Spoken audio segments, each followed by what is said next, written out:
Okay, so we're here today to talk about presentations and more specifically nerves when it comes to making presentations. So what does making presentations mean to you? What do you think? What do you think making a presentation can mean? Hi, everyone. Okay, so obviously we're not very chatty. Please feel free to chat in the chat. Presentations is not just standing in front of a big audience and making presentations. It can be something as small as making a comment in a meeting or any kind of situation where you are in front of others. And nerves can be a really, really huge element of this. And this can really be a barrier to sharing your expertise and your ideas. I have a student at the moment, and he is really excited to share all his knowledge, but he's worried about making a mistake, sounding like he's not making any sense, being misunderstood, being judged, being negatively. And so he doesn't say anything, and which is a real shame because the areas of expertise are varied. And we all have different experience in life. We can all contribute different things. So I'm going to teach you today how to become aware of your nerves and how to deal with them, and some exercises that you can do that will make a big difference. Okay, so there's still a couple of people jumping on. Feel free to, I want to make this quite fast because I know that some people will be jumping on and they'll be at work. So I want to keep it to around half an hour. But if you have any questions, feel free to put them in the chat, and then I can address them either as we go along or when it comes to the end. So I am just going to share my screen. Okay. So as I've said, making presentations doesn't just mean standing in front of a big audience. It also could mean attending meetings or contributing in any way, shape or form. So let's start off. So we've already kind of talked about it a little bit, the importance of overcoming presentation nerves. Presentation nerves, if it's stopping you from contributing your ideas, your views, your expertise, then it's absolutely vital, because without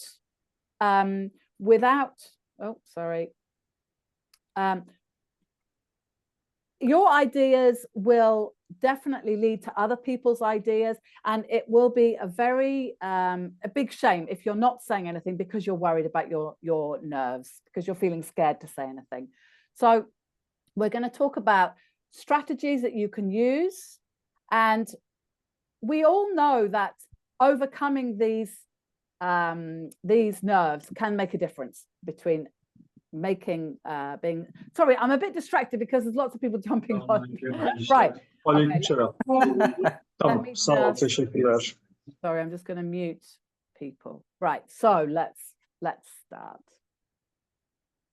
So let's start by understanding what causes nerves. So nerves are a mixture of fear of the unknown, fear of judgment, fear of failure. It could be any of those things. Our brain perceives speaking in front of other people as a threat, and therefore it triggers stress responses. So you can feel a bit sweaty, you can feel a bit short of breath, and that feeling inside your stomach of nerves, which is actually the same as excitement. It just needs reframing. So our brain is simply trying to keep us safe. And any time that our brain is in a situation where it doesn't feel comfortable, the responses that it gives us, just basically, they want us to go back into a position where they feel completely calm, where you feel calm and relaxed. So every time you push yourself out of your comfort zone, you will feel a little bit of nerves and a bit of stress. Now, the beauty of your brain is that when you are aware that you're feeling nervous or you're feeling a bit stressed, you can reframe that as excitement and take it as a very positive thing. So say thank you to your brain for keeping us safe. And now I'm going to give you some tips as to how to actually overcome these nerves. So think about what's causing them: fear of failure, fear of making a mistake, fear of judgment, fear of the unknown. It's all fear. That's what stress is all about, and nerves is all about. It's all about fear. So what we need to do is we need to overcome that fear. We'll cover lots of different methods to overcome the fear and overcome the nerves. And you can put all of these into play, or even just some of them. We're going to cover preparation and practice, deep breathing exercises, visualization, positive self-talk, engaging with the audience, handling mistakes gracefully, and practicing. Now, some of these things you might think, oh, it's a bit woo-woo, the visualization, the positive self-talk. And I agree, sometimes it can seem that way. But as non-native English speakers, you are already practicing self-talk. You are already, when you go into situations, you're already going in and saying, perhaps saying, my English isn't good enough. What happens if I make a mistake? What happens if people don't understand me? What happens if my pronunciation is not clear? What happens if my grammar is wrong?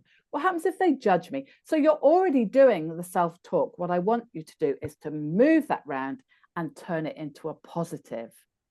So you go into a situation and you say, okay, what if I do really well?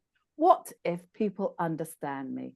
What if my idea makes the difference that's required to improve this project? Let's look at it from another side. The first and most important thing you can do to banish nerves when it comes to making presentations or any other situation of any description is preparing and practicing. Because the more you prepare and the more you practice, the more comfortable you will feel in your own situation. So if you write your presentation, and you might have noticed at the beginning of this presentation, I was a bit distracted. I had people coming in, there was lots of things going on. As soon as I started with the presentation that I had prepared, I was able to be calm and relaxed and to share my expertise with you. And this is what I'm saying to you. Try not to wing it. Wing it is to just do it randomly. The idea is that you prepare fully. So think about what you want to say. Think about what your audience, who your audience is, what nationality they are. How are their English levels? Because if their English levels are not so good, then you might want to use different vocabulary. If their English levels are advanced, maybe they're native speakers, you might change that up as well. So think about who you're talking to, what you want to say. The more prepared you are, the less nervous you will feel. This is it. The more prepared you are, the less nervous you will feel. Know that you know what you're talking about and know that what you're saying is correct.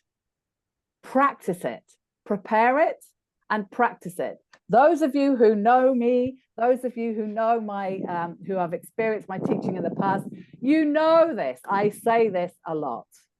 Prepare what you want to say, practice what you want to say. The more you practice, the better, the more comfortable your mouth will feel.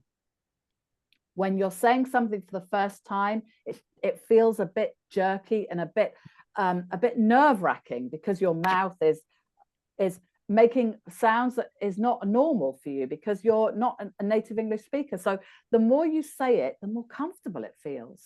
Like when you do tongue twisters, the first few times you say it, it's very, but then as you say it a few more times, you feel more relaxed in your own situation. So know the information, practice it many times, especially if you're a non-native speaker. Practice in front of friends, in front of family, in front of anyone that will listen.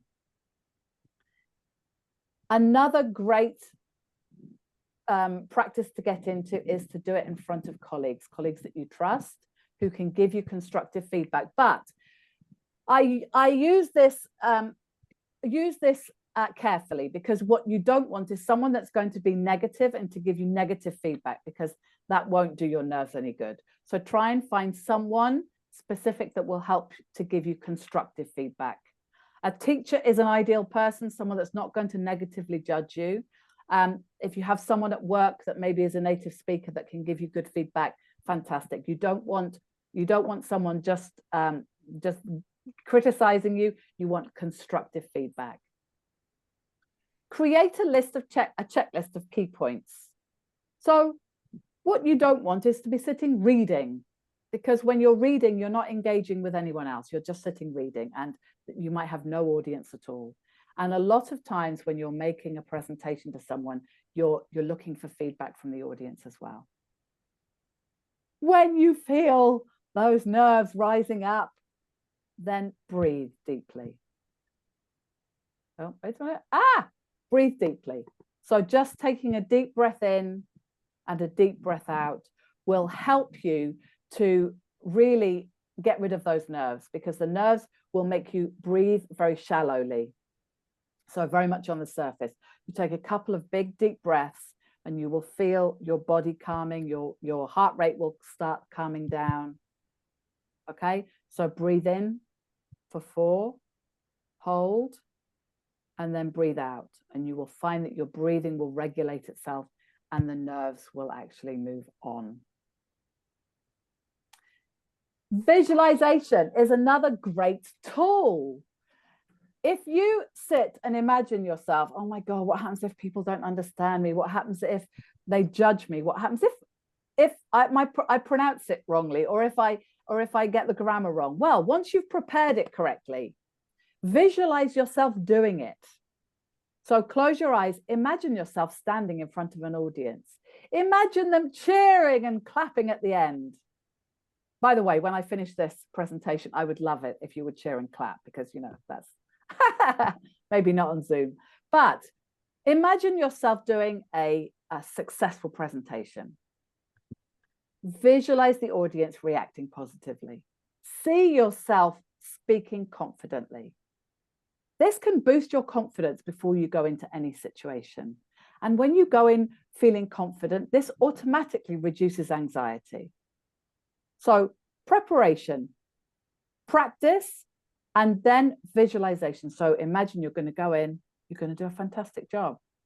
You can't feel confident and anxious at the same time. So let's push that confidence. Okay, we've already talked about the self-talk. Positive self-talk can change your mindset. It does change your mindset. Replace all negative thoughts with affirmations like, I'm well prepared. You need to be well prepared. Okay, so don't go in and say, I'm well prepared if you have no idea what you're saying. So be well prepared, and then say confidently, I am well prepared. I'm confident. Because when you're prepared and you've practiced, you will be confident that you can do it. And repeat these affirmations before you go into your presentation. A lot of people do see it as a bit of woo, but it does work really, really well. So whenever you catch yourself saying, my English isn't good enough, replace that with, my English is improving. When you hear yourself saying, perhaps they won't understand me, you can absolutely replace that with, I have prepared, I have practiced, I know what I'm saying is correct. They will understand me. What will I do if they laugh? Well, most people don't laugh unless you say something funny. Engage with the audience.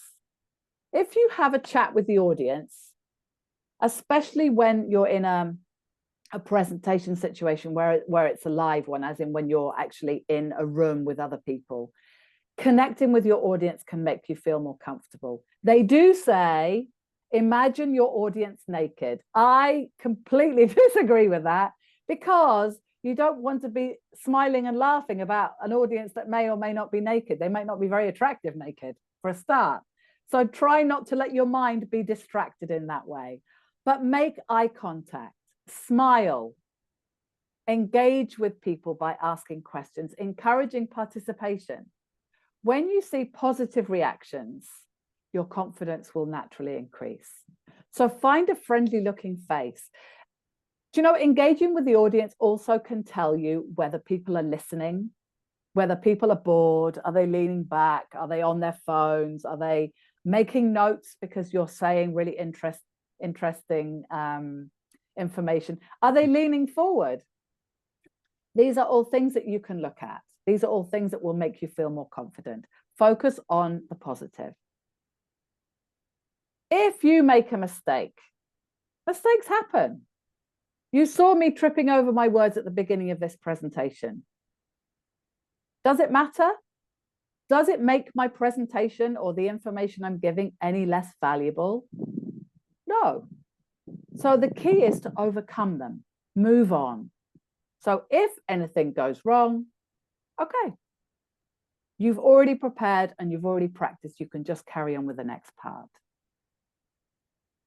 Okay, acknowledge it with a smile. You'll get more feedback, positive feedback from people when you acknowledge it with a smile, a small comment. At the end of the day, if you are a non-native speaker presenting in your non-native language of English, people will think, God, you know, I don't like making presentations myself, and they are doing it in a language that's not their own. So people will be looking at you with respect that you actually are speaking, and they are absolutely going to be very understanding. If you do make a mistake, we all make mistakes, whether you're a native speaker or whether you're a non-native speaker, we all make mistakes. Everybody knows this, and everyone will be understanding. Because in a room of 100 people, 95 people will not even open their mouths because they're not feeling confident enough to do it. So you pat yourself on the back that you are one of those 5. Practice does make perfect. So seek out opportunities to practice your presentation skills. The more you do it, the easier it gets. So if you prepare, you practice, and you do it in different situations, you will feel more and more confident. With anything in life, the more you do something, the easier it gets. I know there are some that are in Toastmasters, which is a public speaking group. And the first times they did a presentation, I'm sure they were absolutely desperately nervous. But every time you do it, you learn how to do it. Every time you actually do it, makes it easier and easier. Speak in front of friends. The more you do it, the easier it gets. We do have a Q&A, but I just want to say, practice, prepare, practice, and practice in all sorts of different situations. These are the key. Once you are doing these things, preparing properly and then practicing in any situation in life, the confidence will flood in. Okay? So I'm just going to stop the share for now. I just want to find out if there are any questions. Does anyone have any questions? You can please feel free to put anything in the chat or unmute yourselves. No? Okay. I just want to say, I want to make you an offer. If you are in a situation where you really want to be able to communicate more confidently in English, you want to be able to express your ideas clearly in presentations, meetings, networking events. If you want to feel proud, self-assured when speaking English, knowing that you're making a strong positive impression, knowing that people can understand you, you're speaking clearly, good pronunciation, using the right words and phrases. If you want to be able to do this, and this is really what you want, And if you're being held back by the fear of making mistakes, the fear of not being understood, the frustration of searching for the right words in any situation, knowing that your pronunciation is not a place that you're comfortable with, these types of fears will lead to anxiety. And I've given you the tools that you need to deal with that anxiety. But imagine if you knew you were saying things, the right things in the right way with good pronunciation. Imagine how much more confident you feel. Imagine you had me in your pocket. How would that feel? You would know that you had the confidence to speak up. You know that you can understand what people are saying. You can confidently participate in conversations, enjoying the banter in the office. How would that feel? So, with this in mind, I'm offering the 6-week speaking course. So, Speak Business English with Confidence. We will cover all of the things that you need to cover. So, pronunciation, vocabulary, all of these things will be covered, listening skills. But the most important thing that you will leave with is the confidence to know that you are doing things correctly. The confidence that you can grow and you know how to grow. You focus your attention on what is making the biggest impact on your English. Because a lot of people say, oh, I can't do English every day, or I don't know what to do with my English. Well, I mean, I do a bit of this, I do a bit of that. My English isn't improving. It won't improve if you do a bit of this and a bit of that. You need to work with focused goals, and I can absolutely help you with that. Your English will improve dramatically in a very short amount of time. 6 weeks doesn't sound a lot, but when you're working on a focused direction every day, 6 weeks is a long time for you to improve your language. So, lots of people that have worked with me. I've had some amazing comments. Joanne has taught us how to study each skill and keep us practicing until we totally mastered it. This is key when it comes to pronunciation, because practice makes perfect when it comes to pronunciation. If you have a problem with your R or your TH or any other sounds, the idea is that you learn how to say it correctly and then keep practicing and pronouncing it until you have totally mastered it. It's just practice makes perfect. My favorite one, I feel confident speaking English at work. In fact, I enjoy it. This particular client of mine was absolutely held back because she was asked every year to take part in a industry presentation, a worldwide industry presentation. When she came to me, she had been saying no for 6 years. When she left me, she said yes, and then absolutely nailed that presentation. So, do you want to feel confident? Do you want to enjoy speaking English? The course is available. Drop me a message. You will have videos that you can watch at your leisure. There's 2 interactive sessions every single week where we will do role playing. We will tackle the areas that you want to tackle depending on your goals, because everyone's goals are different, and you will learn what to do every day to make sure that you accelerate your skills. So if you are interested in taking your English to the next level, I'm going to put the link in the chat. And if you would like to have a chat with me, if you feel that maybe this is the right thing for you and you want to talk to me about it, please feel free.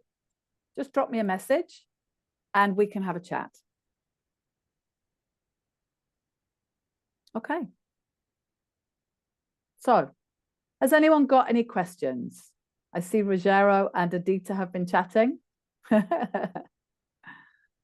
So I've put the link in the chat for registering.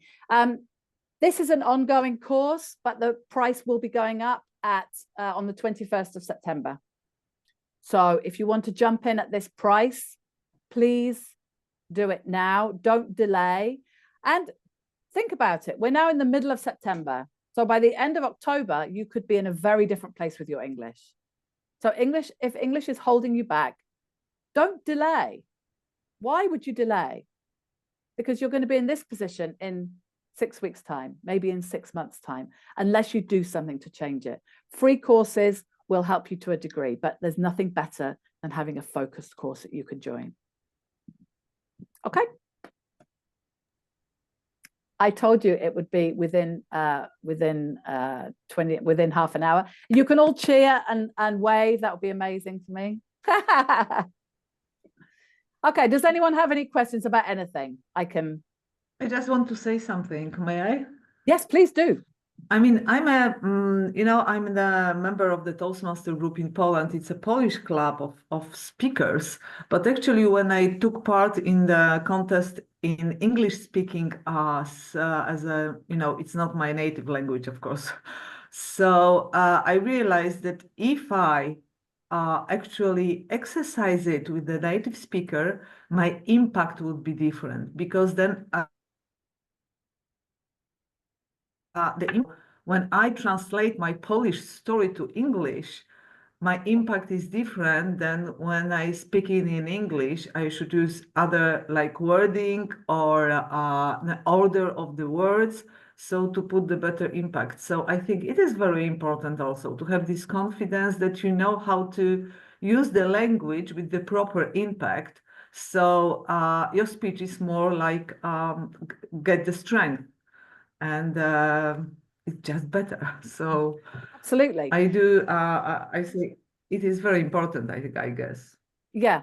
And I think that what we're not looking for, and a lot of people come to me and say, I want to delete my accent.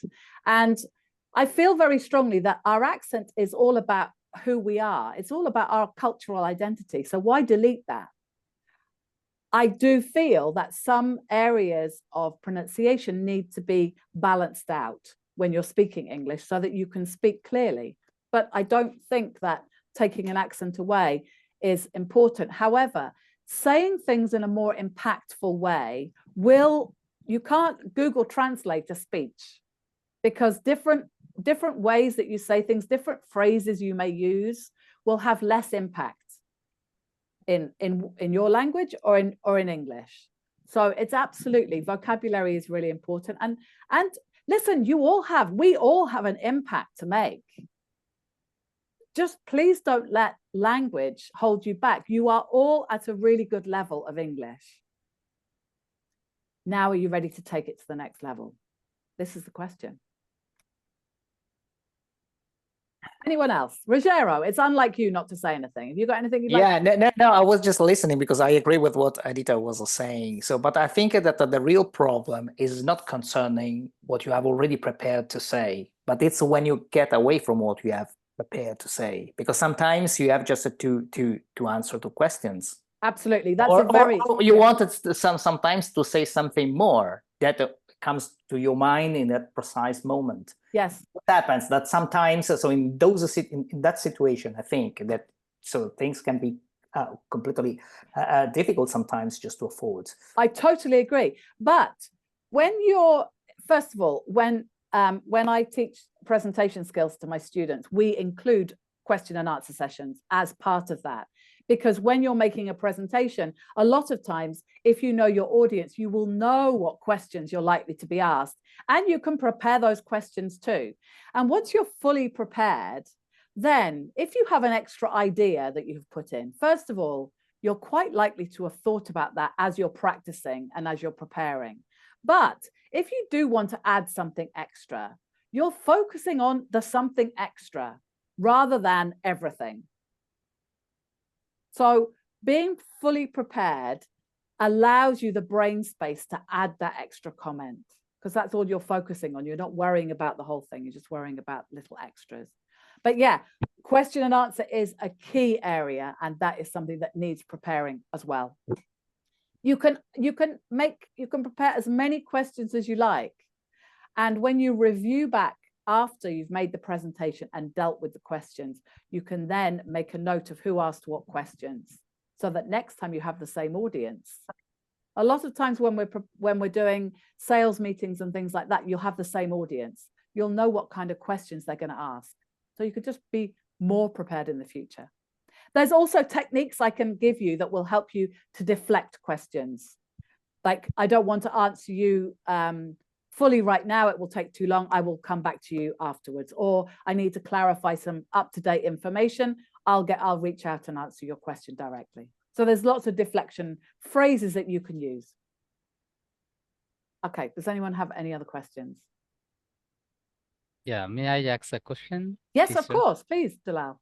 Thank you. So by the way, like although I practice my presentation with my friends or with in front of my family members or my students or somewhere, but whenever I'm just going to give my presentation in a formal place, Yeah.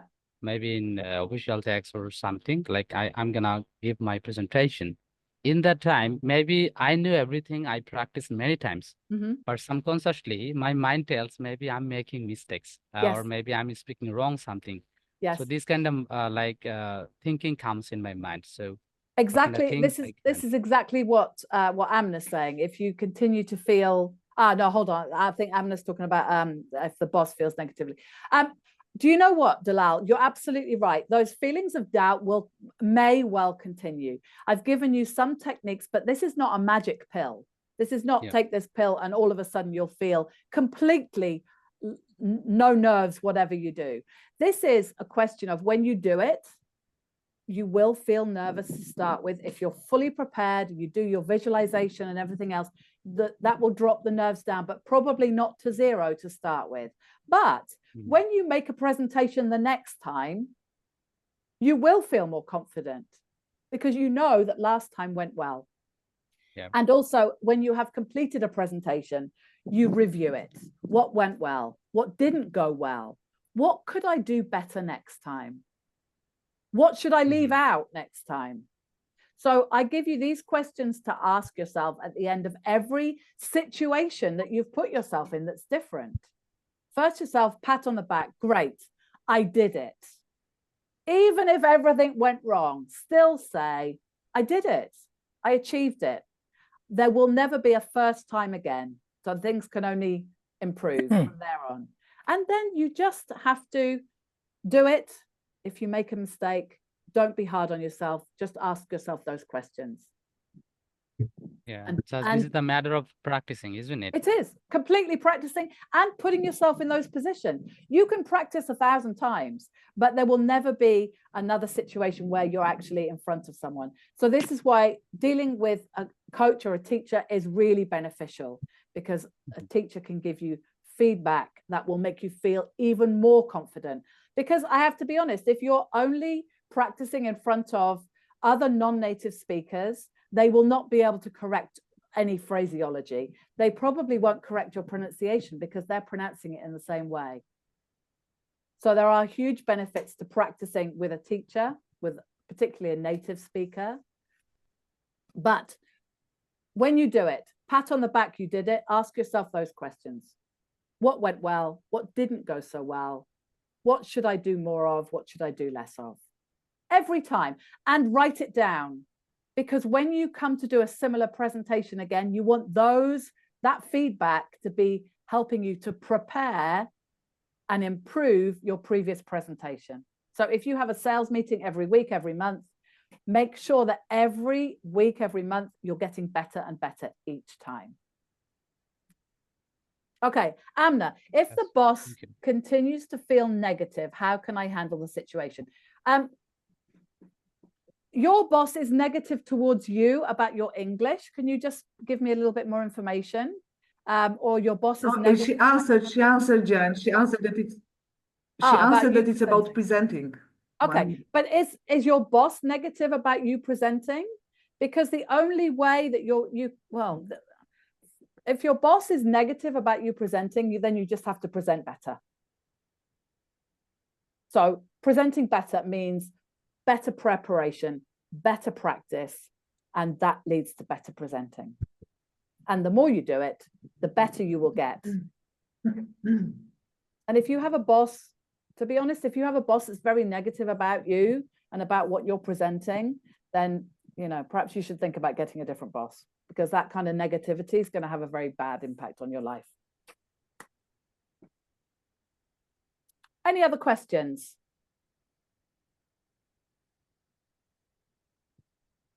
No? Please feel free to put them in the chat. I'm here. Ask me any questions about anything. No? Okay. Thank you so much for attending. I really appreciate you all for attending. I will be sending the replay out in case it's useful for you. And yeah, if you're interested in signing up, let me know. Just drop me a message. I know all of you on social media, obviously. So if you want to have a chat, just drop me a message and we can have a chat about whether this would be a good fit for you. And if not, I will see you on the next one.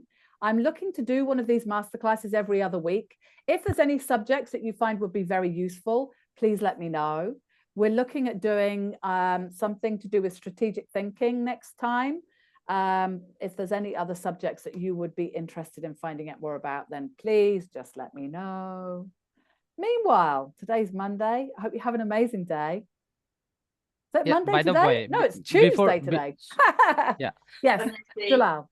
Yeah, sorry for interruption, teacher.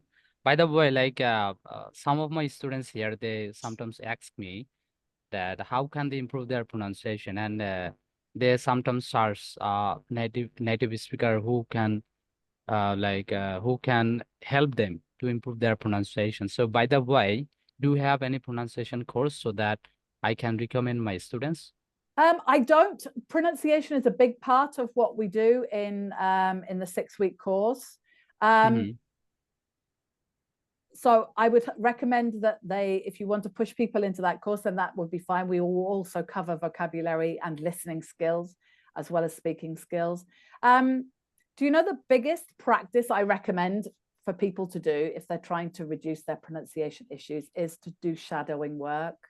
And that's finding a native speaker on YouTube or one native speaker with one specific accent. Don't find one American, one English, one Australian, because they're all going to have different accents. You want to focus on one, otherwise your accent is going to sound really weird because it's going to be maybe an American TH and a, you know, so pick one person that's got a fair amount of content and then shadow them. So you're not interested in what they're actually saying, you're interested in exactly how they're saying it. So play a little bit and repeat exactly how they're saying it with the correct intonation and everything else. Record yourself saying it and then listen back and correct yourself. This as a practice, if you continue to do this, that will help with your students. There you go. Wonderful. Free tip. You can now run your own pronunciation courses. It's difficult just to find the British natives online. I think it's I'm easier here. with. What are you talking about? You are here. Yes, you are here, but that's only you. I'm also on YouTube. So if you want the RP accent, my beautiful accent. Now, I think that even just listening a lot, because I think that for the accent, it happens that you have just to have the sound in your head. I think that you have just to arrive. It can be stressful, but I think that that's what you have to do. Because when you learn your mother tongue, you don't do anything special. It's the sound that you receive, that you just listen since when you are a kid. So what happens that it's natural for you then just to sound your native language. So what happens that with another language, it would be you should start in the same way, just looking, I don't know, a program for kids. It can be strange, but sometimes very, very, very stressful pronunciation are the easiest way in order just to become just to sound more native. So that's a very, very simple